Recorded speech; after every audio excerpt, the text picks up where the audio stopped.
ભરૂચના સ્પા સંચાલકની હત્યાનો કેસ ગણતરીના કલાકોમાં જ પોલીસે ઉકેલી નાખી સ્પા સંચાલકના પાર્ટનર અને મેનેજરની ધરપકડ કરી છે। ભરૂચના જાડેશ્વર રોડ પર આવેલી જ્યોતિનગર સોસાયટીમાં રહેતા અને સ્પાના વ્યવસાય સાથે સંકળાયેલા કૃણાલ પટેલની લાશ વાગરા તાલુકાના રાહાડથી વચનાદ જવાના રોડ પર આવેલા નાણા નીચેથી મળી આવી હતી। આ બનાવમાં પોલીસે મૃતકના ભાઈની ફરિયાદના આધારે તપાસ હાથ ધરી સ્પામાં કૃણાલનો પાર્ટનર એવો વાગરાના વોરા સમની ગામનો મુંતઝિર મુબારક દાઉદ પટેલની અટકાયત કરી હતી। પૂછપરછમાં તેણે કબૂલાત કરી હતી કે વર્ષ 2019માં તે કૃણાલ પટેલના સંપર્કમાં આવ્યો હતો અને ભાગીદારીમાં 5 બત્તી પાસે સ્પાનો ધંધો શરૂ કર્યો હતો। જો કે તેમાં નુકસાન થતા મહિનામાં જ તેમણે ધંધો બંધ કરવાની નોબત આવી હતી, જે બાદ 8 મહિના પહેલા જાડેશ્વર રોડ પર સ્પા શરૂ કર્યું હતું, જેમાં તેમણે ગીર સોમનાથના પ્રવાસ પાટણ વિસ્તારમાં રહેતા મોહમ્મદ સોએબ ભાદરકાને મેનેજર તરીકે રાખ્યો હતો।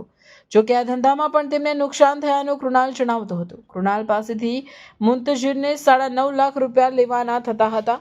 બીજી તરફ કૃણાલે મેનેજર મોહમ્મદ સોએબને પણ 4 માસથી પગાર ચૂકવ્યો ન હોય તે તેના વતને જતો રહ્યો હતો, જે બાદ મોહમ્મદ સોએબે મુંતઝિરને ફોન કરી કૃણાલ આપણા રૂપિયા પરત નહીં આપી શકે એટલે તેની હત્યા કરી દઈએ તેમ જણાવતા તેઓએ પ્લાન ઘડી તેને કારમાં બેસાડી લઈ જઈ તેને ગળે દોરીથી ટૂંપો આપી મોતને ઘાટ ઉતારી લાશને કોથળામાં બાંધી તેને વાગરાના રહાડ વચનાદ વચ્ચેના નાળા નીચે ફેંકી દીધી હતી।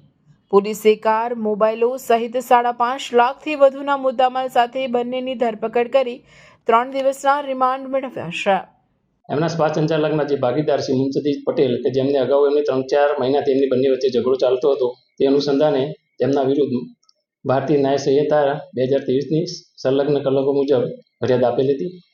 આ ગુનાની ગંભીરતા સમજી અને ઉચ્ચ અધિકારીશ્રીઓએ આ ગુનામાં સંડોવાયેલ તહોમતદારોને તાત્કાલિક અટક કરવા સૂચના આપેલી હતી, જે અનુસંધાને ભરૂચ જિલ્લા લોકલ ક્રાઇમ બ્રાન્ચના પોલીસ ઇન્સ્પેક્ટરશ્રી તથા લોકલ ક્રાઇમ બ્રાન્ચની અલગ અલગ ટીમો બનાવી આ ગુનાની તપાસ કરી રહેલ હતા તથા આ ગુનાના આરોપીઓને પકડવા એ ગુનામાં જે સંડોવાયેલ તહોમતદાર છે મુંતઝિર પટેલ તે મળી આવતા તેની પૂછપરછ દરમિયાન તેને કામના જે મરણ જનાર છે એની પાસેથી 9.5 લાખ રૂપિયા ભાગીદારીને લેવાના હતા, જે તેઓ આપતા ન હોય તથા આ જે શ્વાસ ડી પ્રોફેશનલ સ્પા છે એમાં મેનેજર તરીકે જે કામ કરતા હતા જે સોએબ ભાદરકા, મોહમ્મદ સોએબ ભાદરકા, એમને પણ ત્યાં નોકરી કરતા એ દરમિયાનના પૈસા બાકી હતા। તેથી બંને જણાએ ભેગા મળી અને ગુનાહિત કાવતરું રચેલું હતું, જે અનુસંધાને આ જે ગુમ થયેલા એના આગલા દિવસે જ એમનું મોત નિપજાવવાના હતા, પણ મરણ જનાર કોઈને કોસંબા જવાનું થતાં બીજા દિવસે આ પ્લાન ઘડવામાં આવેલું હતું, જે અનુસંધાને તારીખ 10/2/2026ના રોજ આ મુંતઝિર પટેલના હોય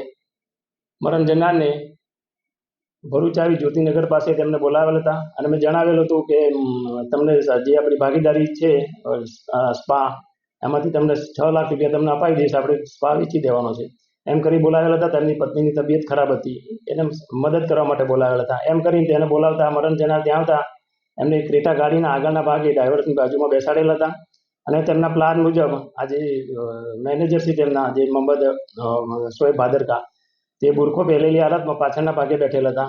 ત્યારબાદ તેઓ વરાસમની ગામ તરફ આવવા નીકળેલા હતા અને ગામમાં આવ્યા બાદ ગામમાંથી નીકળી આગળ જતા આજે પાછળ બુરખો પહેરેલી હાલતમાં મોહમ્મદ સોએબ ભાદરકા ના હોય દોરી વડે મરણ જનારને ગળાના ભાગે ટૂંપે આપી ગાડીમાં તેનું મોત નિપજાવેલું હતું।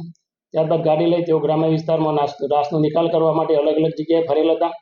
તે દરમિયાન રાત્રિના સમયે જે રાહડથી વચનાદ જવાના રોડ પર નાળાની નીચે પાવરો જગ્યા મળતા લાશને હાથ પગ બાંધી અને મીડિયાના થેલામાં ભરી અને નાખી દીધેલ હતી। આમાં ગુનામાં જે બંને જે સંડોવાયેલ તહોમતદાર છે અને ભરૂચ લોકલ ક્રાઇમ બ્રાન્ચે પકડી લીધેલ છે અને આ ગુનાના કામમાં બંને તહોમતદારોને અટક કરવામાં આવેલ છે અને હાલમાં એને ગુનામાં જે વપરાયેલ મુદ્દામાલ છે તે પણ અમુક રિકવર કરવામાં આવેલ છે અને તેની રિમાન્ડ મેળવવાની કાર્યવાહી હાલમાં ચાલુ છે અને આ ગુનાની તપાસ વાગરા પોલીસ સ્ટેશનના પોલીસ ઇન્સ્પેક્ટર એસ.બી. ગોયલ નાઓ ચલાવી રહેલ છે। आज की बदलती दुनिया में शिक्षा केवल डिग्री नहीं बल्कि भविष्य की तैयारी है। एक ऐसा भविष्य जो संस्कार, तकनीकी ज्ञान और मूल्यों से सुसज्जित हो। सत्र 2026 से 27 CBSE एफिलिएटेड रूमटा विद्या भवन, जहां राष्ट्रीय स्तर की शिक्षा आधुनिक सोच और नैतिक मूल्यों के साथ दी जाती है। यहाँ हर बच्चा सीखता है आत्मविश्वास के साथ हर फील्ड में आगे बढ़ना। Artificial intelligence, robotics and space science की अत्याधुनिक लैब्स में हम बच्चों को डिजिटल फ्यूचर के लिए तैयार करते हैं।